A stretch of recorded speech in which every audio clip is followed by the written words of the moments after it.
How you doing? My name is Thunder, and welcome to another episode of the Need for Speed Most Wanted car build.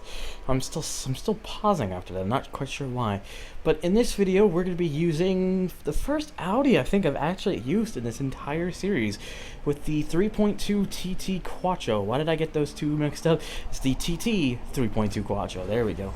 Looks like it's got some pretty strong handling and acceleration, but lacks on the top speed. I'm honestly thinking we've got another Elise/Punto on our hands, though. Let's see if that's actually correct, though.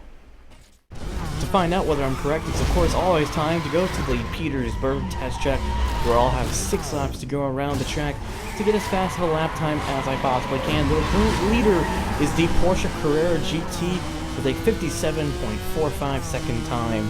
Now, I'm honestly inclined to believe at this point, with the amount of cars that I've tested, there won't be another car that not non-mod that will be able to hit the 57.45 area, but it should be pretty interesting to see what the remaining cars we have left will manage to tackle on with. And right away I'm already noticing that the TT isn't quite the grippiest car in comparison to the Elise and the Punto, but it's actually also not that bad. So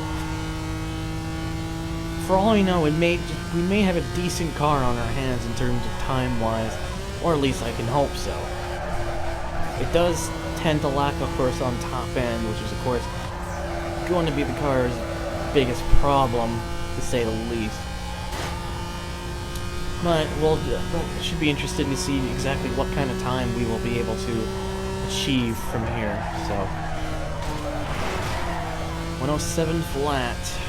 That's actually, for a starting lap, it's actually not too bad. Of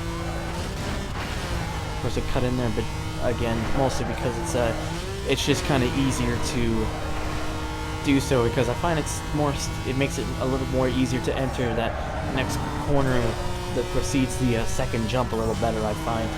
I don't know. Maybe it's just a placebo effect. I have not a single clue if that's actually the case or not, but. If it isn't bugging me too much, well, I don't see why I can't just give it a shot anyways. But let's just see how we fare around here. But yeah, I'm enjoying the way this car drives. It's got even if the handling isn't as sharp as the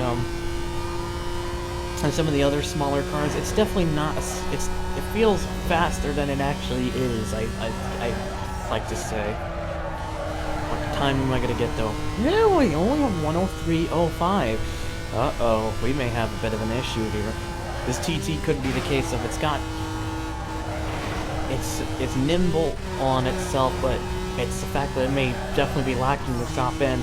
It doesn't exactly have the strongest of the handling, is what may be hurting this car's potential to be a bit more of a high setter. So I'm guessing I was definitely way off when thinking it'd be around the range of the Elise or the Punto. It just looks like the kind of car that could, but apparently it doesn't seem to be producing said results so far, so oh well. At least it is interesting though to see a small car like this though beat cars like the SL 500 and Pontiac GTO and the CLK 500, and in most cases I think it may be even a little faster than the or have an identical time to the Aston Martin DB9, so pretty interesting to say the least. And there we go, 102.45. That's a little more time added in, which means it jumps up a few positions just because of that. And pretty much, of course, now it's better than I think it's better than the Cadillac CTS and Toyota Supra. Let's just continue to see what if I can shave off even more time if possible. This is definitely an easy car to pick up and use though, to say the least, because it's just very nice and nimble and stable, and just it drives the way you probably would want it to drive, I suppose, if it wasn't just for the fact, of course, that it is a little bit on the slower end, but oh well. Oh boy. Nope, we're okay. We are just fine. Anyways, let's continue onwards here. And we're doing about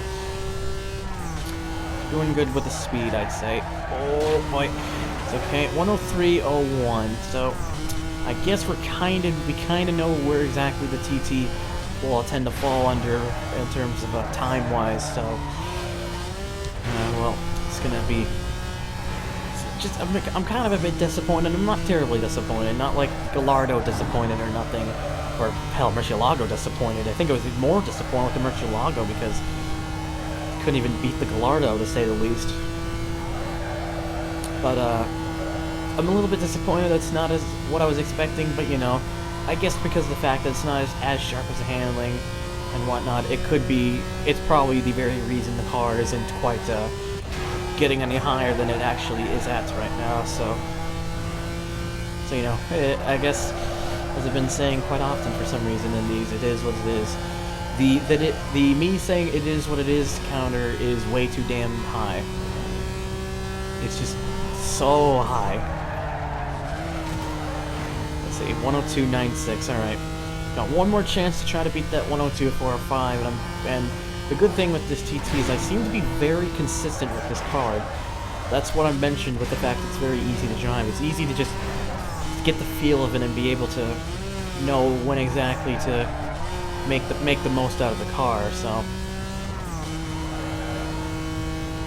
just gonna keep pushing with this car and hopefully lower down that time to be able to hopefully get ourselves closer to a very low 102 if I'm lucky enough, I'd say. But you know, soon, hopefully. This is basically my last shot at doing so. Let's see here. Yeah, that was alright. It was a pretty decent run around there. Yeah, this could potentially, of course, be better than the 102.45 that I did, but we will see if that's exactly the case. We did a 102.46. Oh my god. 100 slower than that 102.45. Wow, that was very interesting. Never had a difference in 2 lap times on one car be separated by 1/100th on 2 different laps. It's quite interesting. But nevertheless, this car does a 102.45, which sits at about... Actually, no, it didn't beat the Super like I said it did. It sits at about 18th place because it just edged out the Cadillac CTS and Mercedes SL500, not just a bit off on the Toyota Supra and a little bit away on the Lexus IS300. And I still have like 2 other Audis I need to drive, but I'll get to those soon in future parts of the series. If you have any comments, feel free to let me know, and of course, as always, thank you for watching, and take care.